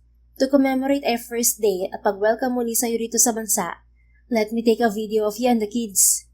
Malawak ang ngiting sambit ni Hilda. Nailabas na pala nito sa hand carry nito ang camera nito. Hindi na nakaiwas si Aviana habang kinukuhanan siya nito ng video kahit panay ang tanggi niya. Kenzie, look at me! Tawag pa ni Hilda sa atensyon ng dalawang bata habang patuloy ito sa pag-record ng video. Natatawa na lang na naiiling si Aviana sa ginagawa ng kaibigan. Hindi niya naman ito mapipigilan sa gustong gawin. Makulit to, kaya hinayaan niya na lang. Game na game naman sa pag-post sa video ang dalawang bata habang natatawang ini-instruct ang mga ito ni Hilda kung ano ang gagawin. Napapangiti na lang si Aviana. Kung babalikan ng nakaraan ay wala siyang pagsisisi na ibinigay niya kay Kira ng kanyang sarili. Sa lalaking hanggang ngayon ay lihim niya pa rin minamahal. Samantala, sa office ni Kieran ay kausap nito ang kanyang sekretarya. Sir, we already contacted Miss Hilda Calves the other day. She agreed to our condition. Imporma ng sekretary ni Kieran sa kanya. Mabuti naman. Did we already close a deal with her? Yes, sir. We ensured she signed a contract with us the last time we've talked to her. Now she's our official videographer for our new product. Nakaset na po ang petsa kung kailan siya magpa-product presentation sa board of directors and marketing team. She's still in the other country but she said that she will be in the Philippines sooner. At tinitiyak niya na darating siya sa petsa ng presentation. Sagot ng sekretarya niya. Good. Make sure the marketing team will coordinate with Miss Calves accordingly. Yes, sir. Is that all? Bahagyang kumunot ang noo ni Kieran nang makitang parang may gusto pang sabihin ng sekretarya sa kanya. Ngunit hindi ito masabi-sabi. Come on, spit it out, Ana. About sa Lopez Enterprise, sir. Bantulot na saad ng sekretarya ng binata. What about it? Lalong kumunot ang noo ni Kieran. It is the main company that they need to acquire the cooperation para masakop na nila ang buong food and beverages industry. We've heard na magbabago po yata sila ng management. At tubiling pahayag ng kanyang sekretarya sa mahinang boses. What do you mean, Ana? We've heard that a new CEO has been appointed. And she's coming from abroad. Nagkaroon po sila ng reshuffling sa management at pinagkatiwala na ni Mr. Arnold Lopez sa kanyang panganay na anak ang pamamalakad sa Lopez Enterprise. So, will it be a problem to us? Meron na tayong kasunduan dati pa kay Mr. Lopez. We just need to draft a new contract para makuha natin ang support nila sa bagong product na ilo-launch natin. Hindi naman siguro mawawala ang kasunduan yun because of a new management, right? The marketing team was trying their best upang maklose ang contract deal po natin sa Lopez Enterprise, sir. Pero matigas po ang bagong management nila. They said that we need to follow the new procedure and apply as a candidate again along with the other companies. Damn! Pabagsak na binitiwan ni Kieran sa lamesa niya ang hawak na papeles. Saka inhilamos ang mga kamay sa muka. He's frustrated right now dahil sa nalamang balita. You may leave now. Malamig na utos niya sa sekretarya. Dali-dali naman itong tumalima. Ilang saglit lang ay wala na ito sa harapan niya. Pinagsalikop ni Kieran ang mga palad at iniligay yun sa ilalim ng baba niya. Habang malalim na nag-iisip, nasa ganoon siyang posisyon nang mamatay ang laptop niya at lumitaw ang larawan ng babaeng nasa screensaver niya. Nahigit ni Kieran ng hininga habang matiim niya itong pinagmamasdan. It was Aviana's picture that he secretly took noong mga panahong naninilbihan pa ito sa kanya bilang driver niya. Nakaupo ito sa driver's seat at kampanting natutulog. She looked exhausted but she remained beautiful. In 5 long years, tanging ang larawan lang nito ang nagsisilbing tagapagpakalma ng kanyang magulong isipan. Katulad ngayon, just by looking at her face makes all his worries vanish. Sa 5 taon na yon ay hindi nagawang kalimutan ni Kieran ang dalaga. He loves her so much na halos mabaliw na siya nang hindi makita si Aviana. He's still hoping na isang araw ay magkikita pa rin silang dalawa. I really miss you, my sexy driver. I love you, and I want to be with you forever. Please, Aviana, magpakita ka na sa akin. Mahal na mahal kita. Mahal na mahal. Ang tagal na kitang hinahanap pero bakit hindi kita matagpuan? Saan ka pa talaga nagtago? Please, huwag ka na sanang matakot sa akin. Come back to me, Aviana. Kausap ni Kieran sa kanyang sarili. Hindi niya namalayang naglalandas na pala sa kanyang pisngi ang kanyang mga luha. He really misses her. He missed her so damn much na halos ikasira na ng kanyang bait. Ganun niya kamahal si Aviana. Come back to me, baby. I'm begging you. Muling wika ni Kieran at tahimik na lang na umiyak dahil sa sobrang pangungulila na nararamdaman niya para kay Aviana. 2 araw na sa Pilipinas sina Aviana kasama ang mga anak at si Hilda. Doon sila tumuloy sa bahay ng tatay ni Aviana sa isang exclusive subdivision. Best, bukas ng presentation ko sa kumpanyang kumuha sa akin bilang videographer at photographer para sa new product nila. It's an energy drink for kids. Gusto ko sanang sampulan ng mga bagets. Sa tingin ko kasi bagay na bagay silang maging isang model. Ano sa tingin mo, Aviana? Nakangiting wika ni Hilda sa kaibigan habang nakatutok ang mga paningin kina Kenzo at Kenzie. Mahilig naman sila mag-pose kaya hindi ka mahihirapan sa dalawang yan. Just don't upload it ha. Ayoko mo'y makakita sa mga anak ko. Pagsang-ayon ni Aviana at binilinan niya pa ito. Ako bahala sa kanila best. Ang gagwapo at cute kaya ng mga anak mo talaga. Mano nga na sa tatay nila.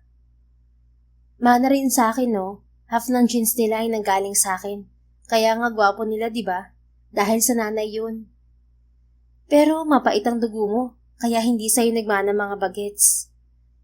Alam mo, Hilda, minsan iniisip ko kung kaibigan ba talaga kita o hindi.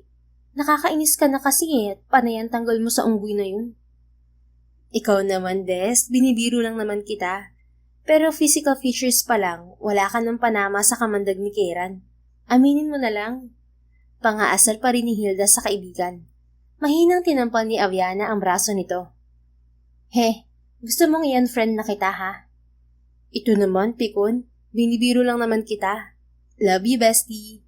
Nakangising wika nito sabay baling sa kambal. Mga bagets, come to Ninang. Gagawan ko kayo ng video. Dali!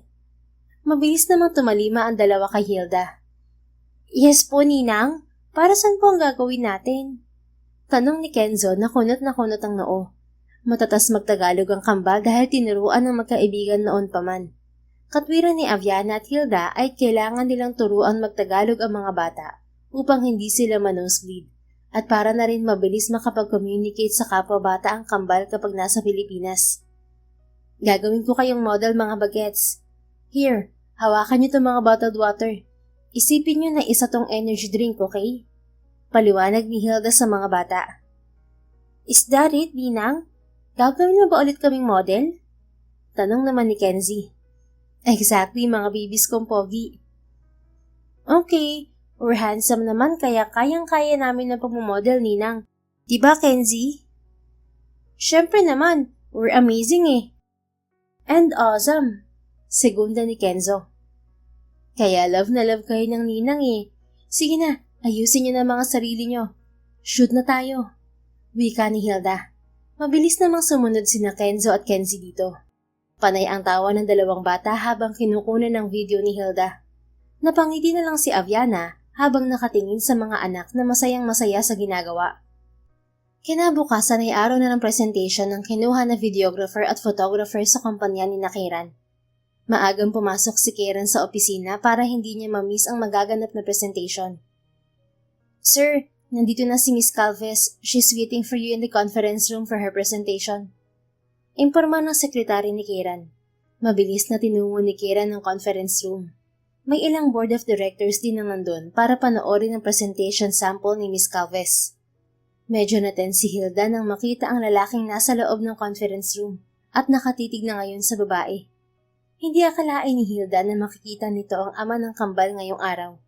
Hindi rin nito alam na ito pala ang owner ng kumpanyang kumuha dito. Ang nakalagay kasi sa contract na pinirmahan nito via online ay hindi si Kieran. Naisip niya na malamang ay sa magulang o kanunuan pa ni Kieran na kapangalan ng kumpanya.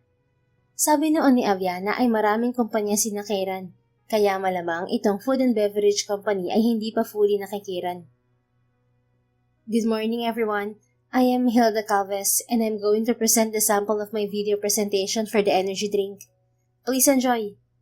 Formal na wika ni Hilda. Dahil naging blankong utak nito ay ibang video ang napindot nito at na-play sa monitor. Halos lumuwa ang mga mata ni Kieran nang makita ang mga batang nasa video. Kumabog ng malakas ang dibdib ni Kieran habang hindi hinihiwalay ang mga paningin sa dalawang bata na masayang masaya habang kinukuhanan ng video. Genuine ang mga tawa ng mga ito. At ang higit sa napansin niya ay kahawig niya noong bata pa ang dalawang bata na nasisiguro niyang kambal dahil pareho ng suot. Hindi na malaya ni Kieran na tumulo na pala ang isang butil ng luha sa kanyang pisngi. Hindi rin niya alam kung bakit siya biglang naging emosyonal sa video na nakita. Oh my goodness! Bulalas ni Hilda nang ma-realize ang video na kasalukuyang pinapanood ng lahat. I'm sorry ladies and gentlemen. Pero hindi po ito ang video para sa energy drink sample presentation ko. Mabilis na pinalitan ni Hilda ang video. Kumakalabog ang puso ni Hilda nang mapansin ang kalituhan at katanungan na mababakas sa mukha ni Kieran. Nang matapos ang presentation ni Hilda at naaprubahan naman ang sample video presentation nito, kahit na pumalpak ito nung una, pagkatapos ng sandaling pakikipag-usap sa board members, ay mabilis umalis si Hilda. Ayaw nitong kausapin si Kieran. Naramdam nitong kanina pa tsinitsyempohan na masolo ang babae. Ngunit kahit na anong iwas ni Hilda kay Kieran, ay nakita pa rin ito ng binata. Hey, Miss Calves, can we talk? Seryosong tanong ni Kieran kay Hilda. Bakit po, sir? May hindi ka po ba nagustuhan sa presentation ko? Can we discuss it some other time? I have an emergency kasi. Alibay ni Hilda kay Kieran. Mabilis lang naman, Miss Calves. Gusto ko lang itanong kung kaninong mga anak ka nasa video presentation mo. She's a daughter of Mr. Laurel. No. Hindi ang pangalawang video mo. Yung unang video kanina ang tinutukoy ko. I'm sorry, Mr. Monreal, pero it's confidential. Sorry for playing the wrong video earlier, but it's my personal video. Miss Calves, please. Nakikiusap ako. I want to know their parents. I'm sorry. Aalis na po ako. May emergency po talaga ako. Paalam na ni Hilda at mabilis na sumakay ng sasakyan nito. Mabilis din na sumakay si Kieran sa kanyang sasakyan at sinundan si Hilda. Malakas ang kutob niya na related sa kanya mga bata sa video. Maaari kayang nagkaroon kami ni Aviana ng anak?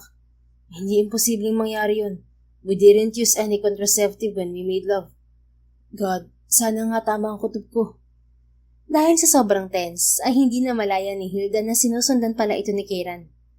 Habang si Aviana naman ay kasama ang kambal sa labas ng gate ng bahay upang salubungin si Hilda. Naisip kasi ni Aviana na ipasya ng mga anak sa mall at si Hilda na lang ang hinihintay nila. I'm so excited na mag-mall, Mommy! Masayang wika ni Kenzo.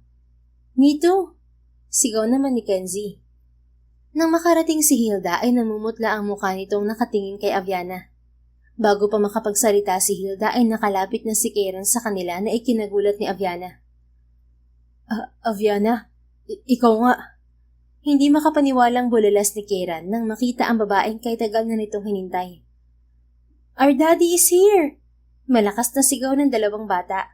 Si Aviana ay parang natuod sa kinitatayuan dahil sa gulat nang makita sa harapan ang lalaking lihim na minamahal. Napabaling si Kieran sa dalawang bata na kamukhang kamukha nito. Napalahod ito sa harapan ng kambal. Hindi na nito hinintay pa ang kumpirmasyon mula kay Aviana. Dahil sa mukha pa lang, ay alam na ni Kieran na anak nito ang dalawang batang nasa harapan. You're our daddy, right? Inosenteng tanong ni Kenzo sa ama. Look po, we have the same face. So you're our daddy. Masayang wika naman ni Kenzie. Hindi nakapagsalita si Kieran. Malakas ang kalabog ng puso nito. Sunod-sunod na tumulo ang mga luha sa mga mata nito. Walang salitang niyakap ni Kieran ng mga anak. Yumakap din pabalik ang dalawang kambal sa ama. My sons. I missed you, sons. Umiiyak na wika ni Kieran. Mahigpit na mahigpit ang pagkakayakap ni Kieran sa kambal.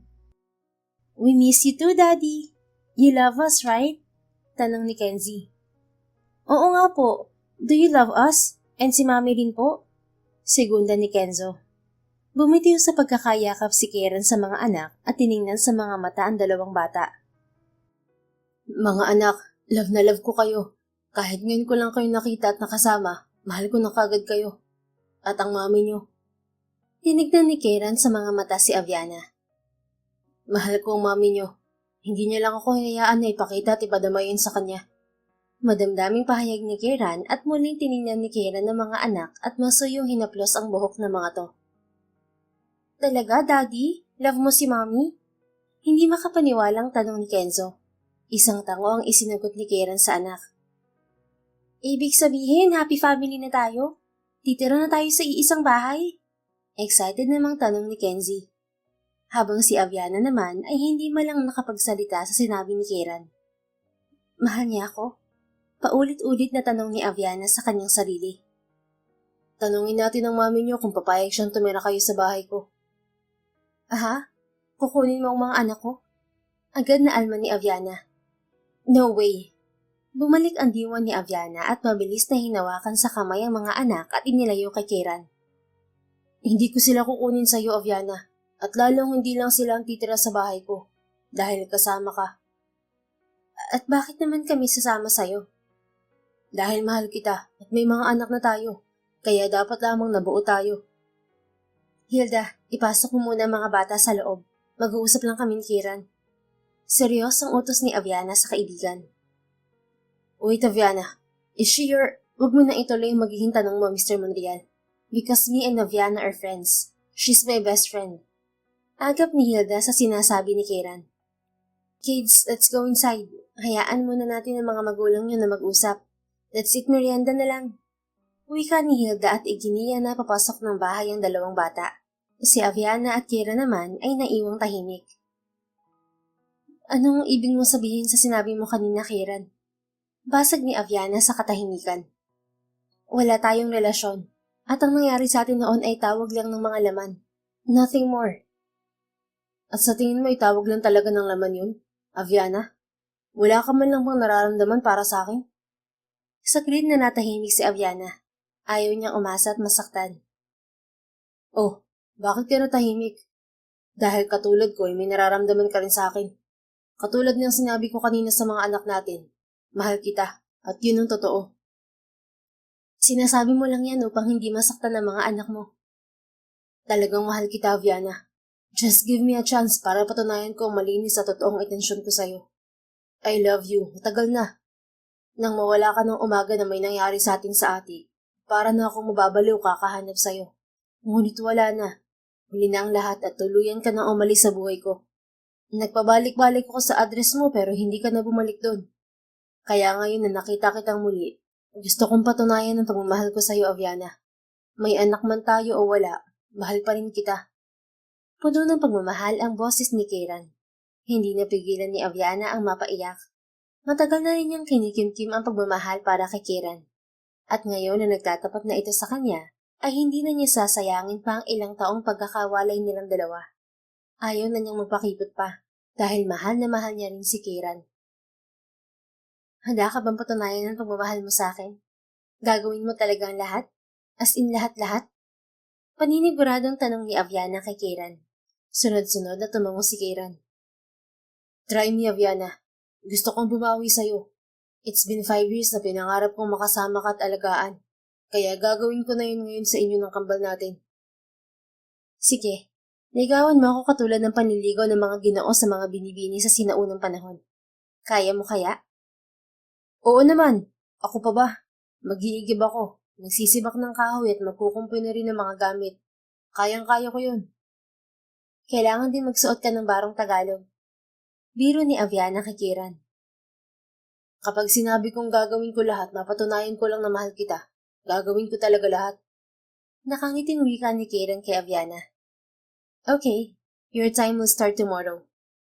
Yes! Yes! Sumuntok pa si Kiran sa hangin sa labis na tuwa. Hindi pa nga kita sinasagot kung makapag-react naman dyan parang hindi na natapos pa ni Aviana ang kanyang sinasabi dahil kinuyumos na siya ng halik ni Kiran sa labi. Mom?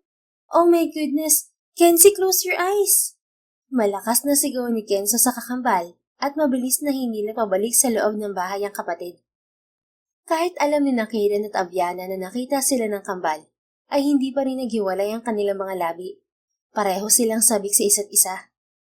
Nang maghiwalay ang kanilang mga labi, ay parehong may kislap sa mga mata ni na Kiran at Aviana. God, I really missed you, sweetheart. Saan ka ba nanggaling at nagpunta? I've been looking for you for a long time. Mababaliw na ako kakahanap sa'yo. Pahayag ni Kiran kay Aviana. Hinanap mo ako, Kiran? Yes. Ano bang akala mo? Baliwala ka lang sa akin? Handa kitang panagutan noon, pero hindi kita matagpuan. Hindi rin alam ng mga kapitbahay mo kung saan ka nagpunta kasama ang kapatid mo at yung best friend mo na si Miss Calves pala.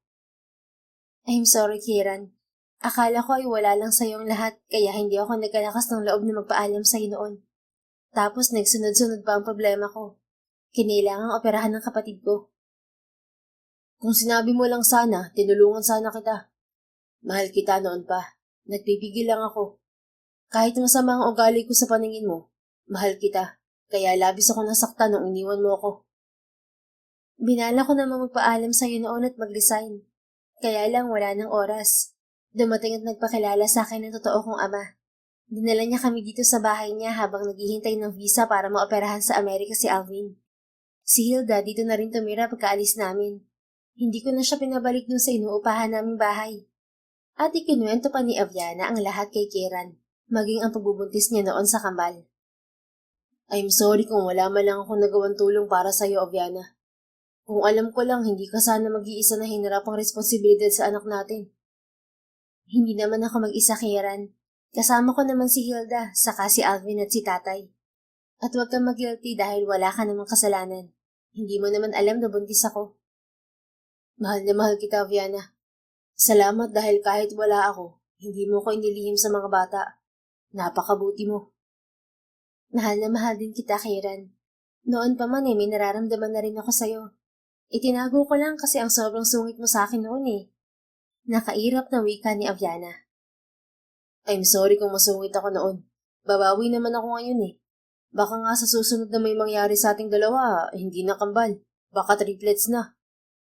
Kieran, hindi basta-bastang magbuntis ng kambal Triplets pa kaya?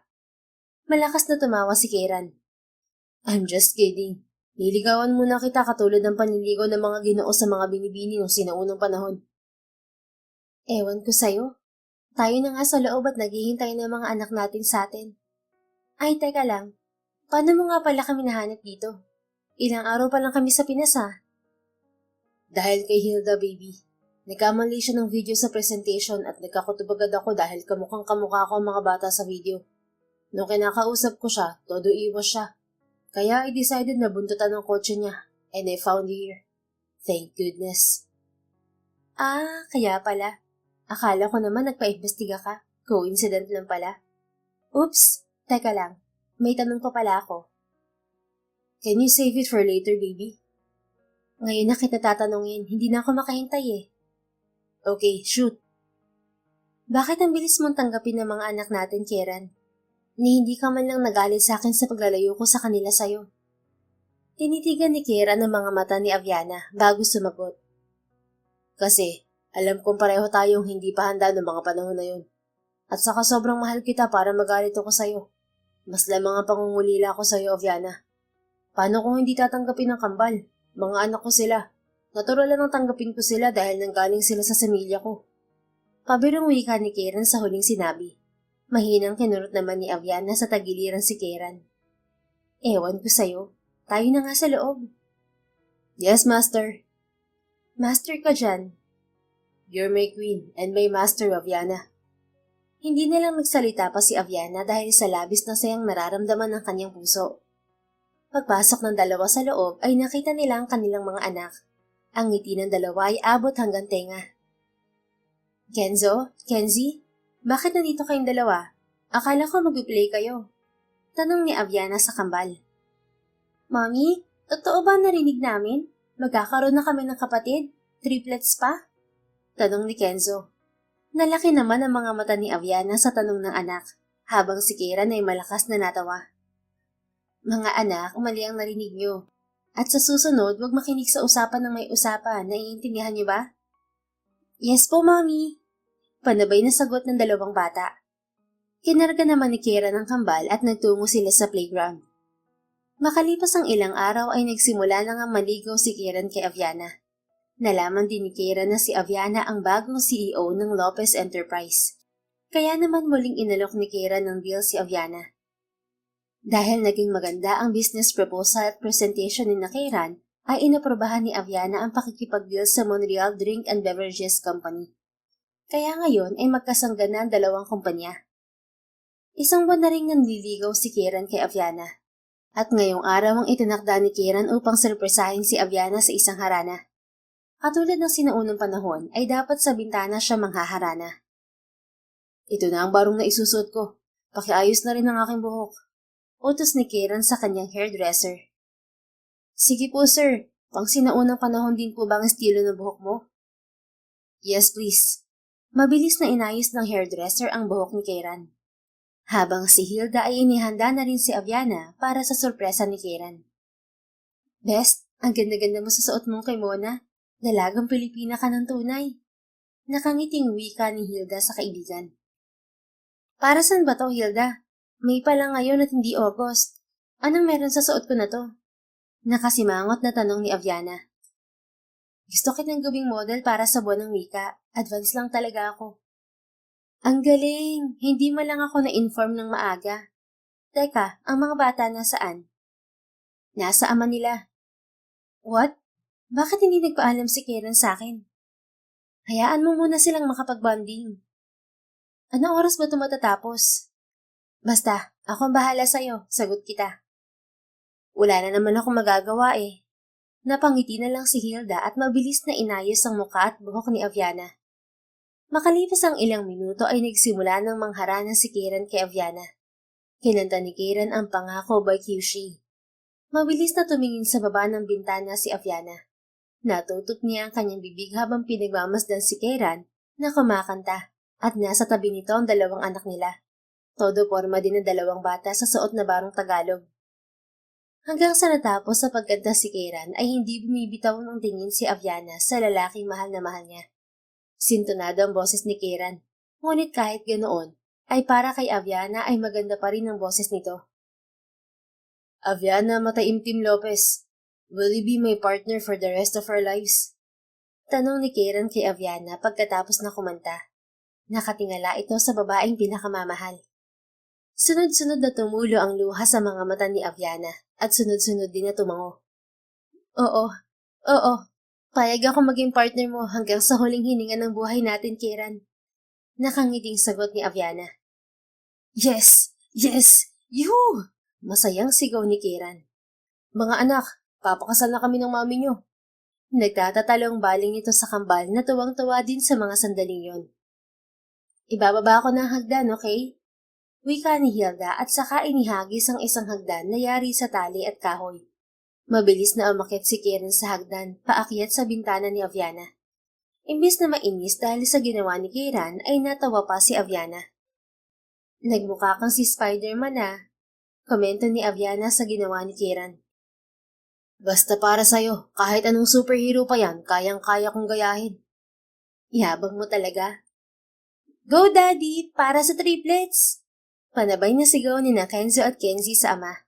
Malapad na napangiti si Karen sa tinura ng mga anak na nag-cheer sa baba ng hagdan. Ako ang bahala sa inyo mga anak, for the triplets! Sigaw ni Karen. Anong sinabi mo sa mga anak mo? Sinabi ko sa kanila na magkakaroon na sila ng triplets na kapatid. Ano? Ikaw Hindi na natapos ni Aviana ang sasabihin nang halikan siya ni Karen sa labi. I love you, Aviana. Bulong ni Karen kay Aviana. Mahal din kita, Karen. Mahal na mahal. At nang sabihin niyo ni Aviana ay muli naglapat ang kanilang mga labi. Si Hilda naman ay lumabas na ng bahay at pinuntahan ng kambal. Makalipas ang 4 na buwan ay nagpakasal na nga sina Karen at Aviana. Isang bonggang kasal ang idinaos sa isang 5-star hotel kasama ang pamilya ni Karen at Aviana.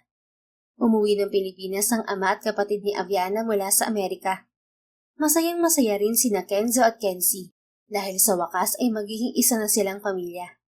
Sa Boracay nag-honeymoon sina Karen at Aviana. Para sa dalawa ay yun na ang simula sa pagbuo ng masaya nilang pamilya. Makalipas ang 2 linggo ay panay ang suka ni Aviana sa harapan ng lababo. Sapo-sapo niya ang noo nang matapos sumuka. My goodness, I think I'm pregnant. Malakas na sabi ni Aviana sa kanyang sarili. Halos tumakbo siya papalabas ng banyo. Karen, hon! Masayang tawag ni Aviana sa kanyang asawa. Oh, bakit ka tumatakbo, hon? Baka madulas ka. Saway ni Karen sa kanyang asawa. I'm just excited. I think I'm pregnant, hon. I'm pregnant. Yes, I know. Aha? Paano mo nalaman? Kunot noong tanong niya sa mister. You have been dizzy and vomiting these last few days. So I consulted a doctor, an OB-GYN doctor to be exact. And she said na magpiti ka nga raw muna. So I bought 5 sticks of pregnancy test. Remember nung sinabi ko sa'yong I need you to have a urine laboratory? Doon ko kinuha ang urine mo para itest kung buntis ka nga o hindi. Why didn't you tell me? Kasi gusto kong ikaw mismo makadiscover sa pagbubuntis mo, honey. Kaya pala sobrang caring mo sa akin lately. Kasi alam mo nang buntis ako. Ako ata ang nasurpresa mo eh. Naiiyak na wika ni Aviana sa asawa. Niyakap naman agad ni Kieran si Aviana. I love you so much, Aviana. I will take care of you and our children. That's a promise. Mahal na mahal din kita, Kieran. My sexy driver is officially mine. You're mine alone, Aviana. Sayong-sayo lang naman talaga ako mula noon hanggang ngayon, Kieran. Wala akong ibang minahal kundi ang bugnutin at masungit kong ex-boss. But I'm cool now, right? Sobra, at super lambing at maalaga pa. Naglapat ang labi nilang dalawa at puno yun ng pagmamahal. Ibinalita agad nila sa buong pamilya ang muling pagdadalang tao ni Aviana. For the second time ay kambal ulit ang naging anak ni na Aviana at Kieran. Kambal na babae at pinangalanan nilang Avril at Aviran. Hindi man naging triplets ay masaya pa rin ang mag-asawa kasama na ang kanilang anak na sina Kenzo at Kenzie. Hinalikan ni Kieran sa noo ang asawa. Thank you dahil isinilang mo sa mundo ang mga anak natin. You're an amazing woman, Aviana. Nakangiting wika ni Kieran sa asawa. Don't thank me. Just love me, Kieran. I will always love you, Aviana. Always. Pangako ni Kieran sa asawa. Isang ngiti ang sumilay sa labi ni Aviana at masuyong niyakap ang asawa. Labis-labis ang kasiyahan nilang mag-asawa sa mga bagong anghel sa buhay nila. Kamukha ni Aviana ang bago nilang kambal. Naniniwala sila na paghiwalayin man ng mahabang panahon ng dalawang tao, gagawa at gagawa ng paraan ng Diyos upang pagtagpuin muli ang dalawang taong nagmamahalan. Gaya na lamang ng nangyari kay Kieran at Aviana. The End. Kung nagustuhan mo ang istoryang ito, please don't forget to like, comment, and share it with your friends. Your support really makes a difference. Thank you and see you sa ating next story. Keep safe and be blessed.